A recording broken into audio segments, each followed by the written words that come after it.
given a, b, c are in geometric progression and also given that a, b, c are all positive integers.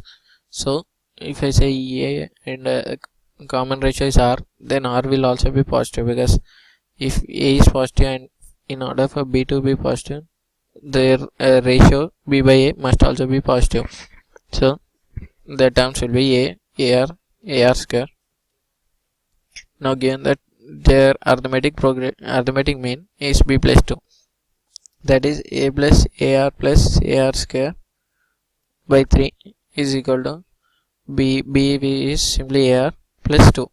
So from this I get a plus ar square, ar plus ar square is equal to 3ar plus 6. From this I get ar square minus 2ar plus a is equal to 6. From this I get a into r minus 1 square is equal to 6. Now here, as you can see, 6 I can, r is an integer, a is an integer, and right hand side is also integer. Now this 6 I can write as 6 into 1 or 2 into 3. So this must be integer, this must be integer, but r minus 1 whole square is a square term. So the square terms which we can see in this are 0, but square terms here we can see is 1. 1 is a square of 1. So I mean 1 square is equal to 1. So that means in order for r to be integer and a to be integer, r minus 1 whole square must be equal to 1.